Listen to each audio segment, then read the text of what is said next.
भूतकाल, वर्तमान काल और भविष्य काल, ये काल ने हमें बहुत तंग किया है। आज हम इसको ठीक करेंगे। जी हाँ, मैं बात कर रहा हूँ टेंसेस की, उस टेंसेस की जिसने आपको बहुत टेंस किया है। ठीक कह रहा हूँ ना। टेंसेस यानी कि काल, काल यानी कि समय, समय यानी कि आज जो आप करेंगे यही आपका भूत बनेगा और यही आपका भविष्य बनेगा। तो जब भी हम टेंसेस की बात करते हैं तो हम क्यों टेंस हो जाते हैं, हम क्यों डर जाते हैं? आज मैं आपको एक ऐसी कहानी सुनाने जा रहा हूं जिसके बाद आप कभी भी टेंसेस भूलेंगे नहीं। ये मेरा आपसे वादा है। हम रटेंगे नहीं, हम सिर्फ समझेंगे। स्वागत है आपका, मैं हूं सौरभ और आप देख रहे हैं इनक्रेडिबल एफर्ट्स। टेंसेस यानी कि काल यानी कि समय, और समय तीन प्रकार के ही होते हैं, जैसे कि पास्ट, प्रेजेंट, फ्यूचर यानी भूतकाल, वर्तमान काल और भविष्य काल। सो दोस्तों, मैं आपको अब जो सिखाने जा रहा हूं वो एक कहानी है। उस कहानी से आप टेंसेस को बहुत अच्छे से समझ जाएंगे, एक ही बार में समझ जाएंगे। कुछ नहीं करना, रिलैक्स हो जाओ, अपने सिर्फ आपको यहाँ ध्यान देना है और एक कहानी है, कहानी की तरह सुनो। चलो शुरू करते हैं। सो एक बार की बात है, एक मिस्टर टेंस थे। मिस्टर टेंस कोई बहुत अच्छे घराने के, या यूँ समझ लो एक राजा थे। अब उनके यहाँ प्रथा चली आ रही थी कि वो शादी नहीं करते थे, यानी कि वो बच्चों को गोद लेते थे। अब मिस्टर टेंस जैसे ही बड़े हुए तो बन गए फादर, और फादर बनते ही उन्होंने 3 बच्चों को गोद लिया, पास्ट, प्रेजेंट और फ्यूचर। अब ये तीनों बच्चे अलग अलग जगह से आए थे। ये भूतकाल से आए थे, ये मिस्टर प्रेजेंट जो है वर्तमान से आए थे, और फ्यूचर जो है भविष्य काल से आए थे। अब ये तीनों बच्चे बड़े हुए, और बड़े हुए तो इन्होंने भी वही प्रथा अपनाई और आगे लेके गए। क्या लेके गए कि भाई बच्चे गोद लेंगे और शादी नहीं करेंगे। अब इन्होंने तीनों ने 4 बच्चों को गोद लिया। सबसे पहला बच्चा आया इनडेफिनिट। इनडेफिनिट मतलब बहुत अनिश्चित कह लो, बहुत शरारती कह लो, शरारती लड़का। दूसरा बच्चा आया कंटिन्यूस, कुछ ना कुछ करते रहता था, हमेशा कंटिन्यूस फॉर्म में कुछ ना कुछ करते रहता था। तीसरा आया परफेक्ट। परफेक्ट यानी कि बिल्कुल परफेक्ट, जो काम पूरा कर चुका, मतलब काम पूरा कर लेता था अपना परफेक्टली। चौथा आया परफेक्ट कॉन्टिन्यूस, यानी कि परफेक्ट भी था और कुछ ना कुछ करता भी रहता था। तो इन चारों बच्चों ने जब अपने कदम इस घर में रखे और बड़े हुए तो होना क्या था, पास्ट, प्रेजेंट, फ्यूचर, क्योंकि सब अलग अलग प्रांत से थे, अलग अलग भाषा, वो भूतकाल से था, वो वर्तमान से, और वो फ्यूचर से यानी भविष्य काल से। तो सब ने आपस में लड़ाई झगड़ा ले लिया मोल। क्या हुआ कि इनडेफिनेट पास्ट ने बोला कि ये सारे बच्चे मेरी तरह बोलेंगे, प्रेजेंट ने बोला मेरी तरह बोलेंगे, फ्यूचर कहता नहीं मेरी तरह बोलेंगे। तो आपस में झगड़ा तो होना ही था। अब मिस्टर टेंस तक जब बात पहुंची, क्योंकि मिस्टर टेंस अब फादर नहीं है, अब वो ग्रैंड फादर बन चुके थे, उन्होंने मीटिंग बिठा ली कि भाई ठीक है, चारों बच्चे अगर लड़ रहे हैं कि मेरी तरह, क्योंकि देखो तीनों फादर चाहते थे कि हमारी अलग अलग भाषा सीखें, प्रॉब्लम ये थी, और बच्चे जब बड़े हो रहे थे तो कोई एक पर्टिकुलर भाषा नहीं सीख रहे थे। अब चारों बच्चों को तीनों भाषा सिखाना बहुत मुश्किल था। मिस्टर टेंस के सामने यही क्वेश्चन था कि कैसे करेंगे। अब मिस्टर टेंस को किसी ने बहुत अच्छी सलाह दी कि क्यों ना एक टीचर हायर की जाए और वो चारों बच्चों को तीनों भाषा सिखा दे। खत्म बात। चारों बच्चे तीनों भाषा बोलेंगे, भूतकाल में भी बोलेंगे, वर्तमान में भी बोलेंगे और भविष्य में भी बोलेंगे। ये तो बहुत बढ़िया सुझाव था। सब ने हाँ कर दी और फौरन मिस्टर टेंस ने एक टीचर हायर कर ली जिसका नाम था मिस सेंटेंस। अब मिस सेंटेंस यानी कि मिस वाक्य, और इन्होंने आते ही एक बहुत अच्छा टेंस चार्ट बना दिया जिसके चलते सारे बच्चे आराम से तीनों भाषा बोलते हुए नजर आए और शुरू कर दिया। क्या था वो टेंस चार्ट, आइए देखते हैं। सो देखते हैं कि मिस सेंटेंस ने कौन सा चार्ट दिया, और उस चार्ट से क्या चारों बच्चे वो तीनों भाषाएं बोल पाए जो वो सीखना चाहते थे। पास्ट, प्रेजेंट, फ्यूचर, यही भाषाएं तो सीखना चाहते थे। सो इस चार्ट को देखकर आप थोड़ा चकरा मत जाइएगा, क्योंकि मैं आपको इसको बहुत आसानी से समझाना चाहता हूँ। यही चार्ट मिस सेंटेंस ने दिया था, और इस चार्ट को सीखकर जब वो बच्चे सीख सकते हैं तो आप क्यों नहीं सीख सकते। चलिए आइए देखते हैं।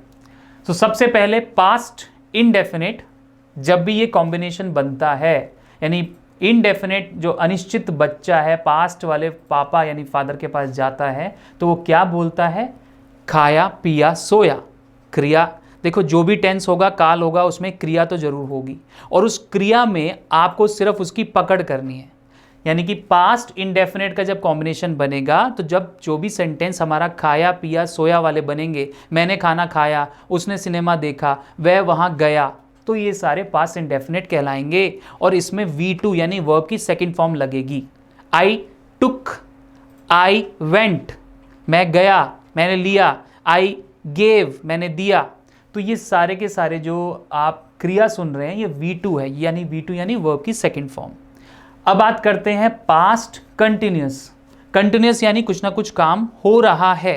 देखिए कंटिन्यूस में आपको एक बहुत अच्छा हिंट मिल जाएगा, यानी कि आपको इतना पता होना चाहिए जितने भी कंटिन्यूस होंगे, चाहे प्रेजेंट पास्ट फ्यूचर, तीनों में आईएनजी लगेगी। आईएनजी का मतलब है क्रिया के साथ आईएनजी, जैसे drink plus I N G drinking, speak plus I N G speaking यानी बोलना, ड्रिंकिंग पीना, खाना, ईट प्लस आईएनजी ईटिंग। इसी तरीके से जब हम कंटिन्यूस की बात करते हैं तो कंटिन्यूस में जब पास्ट जुड़ता है तो वहां पे वॉज वर लग जाता है सहायक क्रिया की तरह, सहायक क्रिया यानी हेल्पिंग वर्ब।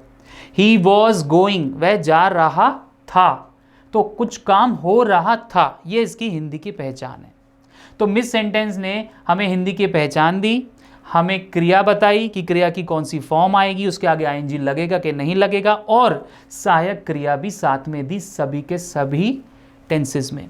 तो जल्दी से देख लेते हैं और क्या क्या हमारे टोटल जो भी बच्चों के साथ कॉम्बिनेशन बन रहा है, तो हमारे पास्ट प्रेजेंट फ्यूचर तीनों के साथ क्या क्या कॉम्बिनेशन बन रहे हैं और क्या क्या उनकी पहचान है।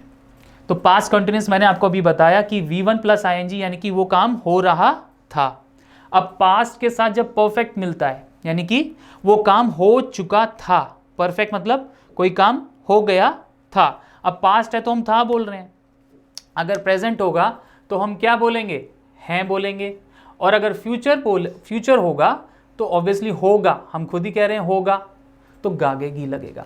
तो इसको तो आप याद रखना कि पास्ट का मतलब था, प्रेजेंट का मतलब है, और जो आने वाला कल है वो काम होगा। चलिए अब हम परफेक्ट की बात कर रहे हैं। हैड के साथ हमेशा जितने भी परफेक्ट होंगे इन सब में कॉमन चीज है कि वर्ब की थर्ड फॉर्म लगेगी। अब ये वर्ब की फॉर्म्स क्या होती हैं इसके लिए मैं पहले ही एक सेशन दे चुका हूं, आप पुरानी रिकॉर्डिंग में आप एक काम करते हैं, आप डिस्क्रिप्शन में एक लिंक है, आप उसमें क्लिक करके वहां पहुंच सकते हैं। और इस चार्ट को समझाने के बाद आप मुझे ज़रूर बताइएगा कि आपको ये आज की 10 स्टोरी कैसी लगी और कैसे आपने इसको ग्रैब किया, और फिर आप मुझे और आगे के लिए बताइएगा। अगर आप और कुछ डिटेल एनालिसिस चाहते हैं तो मैं वो भी वीडियो बनाऊंगा आपके लिए, ये मेरा आपसे वादा है। चलिए परफेक्ट हैड पास्ट परफेक्ट तक हो गया। Past perfect continuous. अब परफेक्ट कंटिन्यूस का मतलब क्या होता है कि कुछ काम परफेक्ट हो भी गया और आगे भी होता जा रहा था, यानी कि कोई काम होता आ रहा था। इसमें आपने देखा कॉन्टिन्यूस का कॉम्बिनेशन है परफेक्ट के साथ, यानी कि परफेक्ट का मतलब है क्या लगेगा, वर्ब की थर्ड फॉर्म तो लगेगी। गो वेंट गॉन, थर्ड फॉर्म क्या हो गई, जाना, यानी गो मतलब जाना, गो वेंट सेकंड फॉर्म और gone third form. So third form यानी कि आपकी थर्ड फॉर्म आएगी क्योंकि परफेक्ट है, और आईएनजी लगेगा क्रिया के साथ, इसलिए क्योंकि कंटिन्यूस है। अब आपको लगाना है सहायक क्रिया। सहायक क्रिया क्या होगी, हैड बीन, होता आ रहा था, ये हिंदी है, V1 plus I N G plus since और फॉर। अब समझ लेते हैं प्रेजेंट। प्रेजेंट इंडेफिनिट जब कॉम्बिनेशन बनता है तब हमारा डू डज यानी कि डू डज सहायक क्रिया लगता है, हेल्पिंग वर्ब। तो डू डज का मतलब है ता ते ती, जो भी आपके डेली रूटीन एक्शन होते हैं, जैसे मैं खाना खाता हूँ, मैं पानी पीता हूँ, मैं सोता हूँ, उसके बाद मैं ये करता हूँ वो करता हूँ। सो दैट मीन्स उन सब के लिए डू डज का ही प्रयोग होता है। डू हमारा प्लूरल के लिए, डज हमारा सिंगुलर के लिए, यानी he she name it, he does not listen to me, वह मेरी नहीं सुनता। So he she name it के साथ ES लग जाएगा यानी डज हो जाएगा, और डू लगेगा आई वी यू दे, आई भी उसी कैटेगरी में आएगा। आई डोंट नो, मुझे नहीं पता। सो ये ता ते ती, यानी कि ये जो हमारे हिंदी में एंड में ता ते ती आते हैं, इसके साथ हमारा प्रेजेंट इंडेफिनेट लगता है। अगला वो हम बात करते हैं प्रेजेंट कंटिन्यूस की। अब देखिए प्रेजेंट कंटिन्यूस का मतलब ही है कि कोई काम हो रहा है। फॉर एग्जाम्पल मैं पढ़ा रहा हूँ, आप सुन रहे हैं, ये कैमरे में रिकॉर्डिंग हो रही है, आप बोर्ड देख रहे हैं। सो प्रेजेंट कंटिन्यूस का सिंपल फॉर्मूला है, आप इज एम आर लगाएंगे, यानी सहायक क्रिया हमारी लगी इज एम आर। इज किसके साथ? He she name it, am I am, are we you they, यानी कि प्लूरल वी यू दे, हम सब, मतलब मैं, यू, आप सब, दे वे सब। तो इन सब के साथ V1 प्लस ING हो रहा है, कोई काम हो रहा है। बहुत सिंपल है। आप जब भी इंग्लिश पढ़ना सीखते हैं सबसे पहले आई थिंक यही सेंटेंस सीखते होंगे, I am going, I am sitting, I am watching. So सीधा सीधा आप हेल्पिंग वर्ब उठाकर अपनी मेन क्रिया के साथ ING लगा देंगे।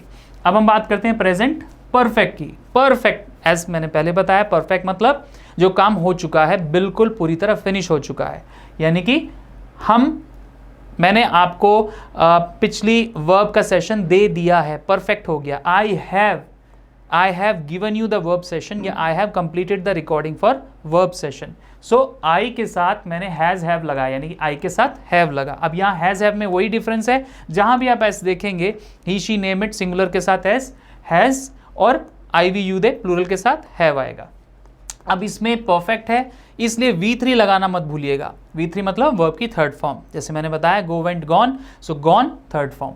प्रेजेंट परफेक्ट कंटिन्यूस, यानी कि कुछ काम होता आ रहा है, यानी कि जो भी काम है वो कई दिनों से हो रहा है। तो जो हम टाइम क्लॉज लगाते हैं कि कितने दिनों से हो रहा है, कितने घंटों से हो रहा है, कितने सेकंड से हो रहा है, उसके लिए हम लगाते हैं सिंस या फॉर। अब सिंस और फॉर में थोड़ा सा डिफरेंस बता देता हूँ। सिंस का मतलब होता है एग्जैक्ट टाइम, जैसे मैं कहता हूँ मैं सुबह से पढ़ा रहा हूँ, I am teaching you since morning, तो मॉर्निंग एक एग्जैक्ट टाइम हो गया। लेकिन अगर उसे मैंने कैलकुलेटिव टाइम में देखना है, सुबह से पढ़ा रहा हूँ, यानी कि 6 घंटे मान लेते हैं, सो फॉर 6 आवर्स। तो यहाँ पर आप डिफरेंस समझिए कि जब हम एफ यानी कि फॉर लगाएंगे तो हम कैलकुलेट कर रहे हैं समय को। मैं 6 घंटे से काम कर रहा हूँ, I have been working for 6 hours, मैं सुबह से काम कर रहा हूँ, मैं शाम से काम कर रहा हूँ, एग्जैक्ट टाइम, तो सिंस आएगा। Since morning, since evening, since night, like this. Okay, so has have, अब ये थोड़ा डिफरेंस समझ लीजिए। हैज़ हैव में मैंने आपको बताया हैज़ सिंगुलर, हैव प्लूरल,